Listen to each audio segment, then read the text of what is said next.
Here's a quick review for how to post grades at the end of each semester.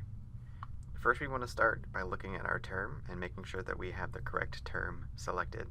Remember, for the high school, if it's the first semester, we always want to be in term 2. If it's the second semester, we always want to be in term 4. Unless you have a class that is only a quarter long, then you want to make sure that you are in the right term appropriate for the dates. But the vast majority of you will use terms 2 and terms 4 only. Next, we want to look at our tasks menu.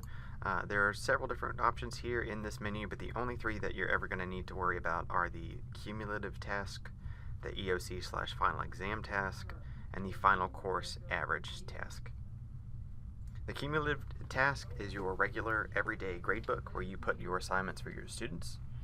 Your EOC/final exam task is where you will put the 1 grade for that 1 assignment. And then the final course average task is where we will look to make sure that all of the grades are accurate before we submit them for final posting. Let's start with the cumulative task. We're going to pay attention first to this in progress section of information here, where we can see the points that the student earned, the total possible points for the course of the student, the percentage earned, and then the grade here where we can see that final number, and then this red button here that gives us the option to post.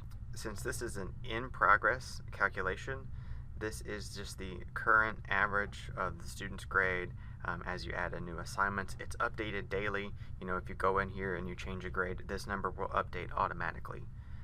To post, what we'll do with this is it's going to move this current grade and it's going to store it over here in these first 2 columns under posted, so that this number will not be changed by any updates that you make to the student's grades or assignments over here. So if you make any changes after you've hit the post button, this number will change, but the 2 that are over here on the left hand side will not. So if you make any changes, make sure you go back and hit this post button again, otherwise we're sending the wrong number to the final course average task. So when I click post, you'll see this menu pop up here with some choices. You can leave this menu alone and just come down to the bottom and click OK. Once we do that, you'll see the in progress grade has been stored and moved over here in these first 2 columns where that grade can be posted for record. If you need to make any manual adjustments to a student's grade, you want to make sure that you do it in the percent column by clicking on the student's grade and then typing or editing that grade as it should be and pressing enter. You want to make sure that you click the save button before you leave this page. Note that if after you've made this manual change, if you change any student's grades and need to post the in progress again, it will overwrite your manual changes. And I click OK, and the grade that I had manually changed returns back to the in progress grade, and you'd have to go back through and manually edit those again. So be careful about using the post button after you've posted the first time. Now that we've done that, if we come up here to the task, we can drop down to the final course average, where you can see that our cumulative grade has been stored and the final course average for the course is now calculating the cumulative average. But you'll see there is a second part of the final course average where we have to put in the EOC/final exam that is currently blank. So we want to make sure that we put that in so that it will be calculated to the final course average. And we can do that by coming back to our task and selecting EOC/final exam.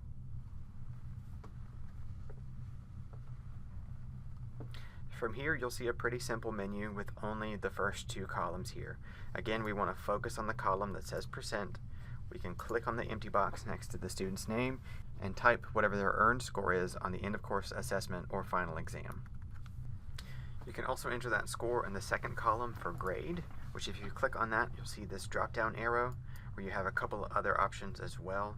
If you have a course that is pass-fail, you can use these 2 options here. You've got your numerical values here in the list, and if you scroll all the way to the bottom, you will have 2 options for an incomplete or a W if you need to use those options for this course. Once you have all of your end of course or final exam scores in these 2 columns, simply click save, and then you can head back to your final course average, and you'll see that those grades have been populated in the final course columns here on this sheet. Now that both of these columns have grades that are populated in there, the in progress columns will calculate the final course average for that student. You can review these here, and if you accept them when you are ready to, you can click the red post button once more. Again, these options will pop up in this menu. You can simply click OK. OK. And you'll see that the grade has moved from here to the first two columns on the left-hand side. And again, if you need to make any manual adjustments, you want to do so under the percent column in the posted section by clicking on the student's grade, typing in the grade that should be there, and then clicking the Save button.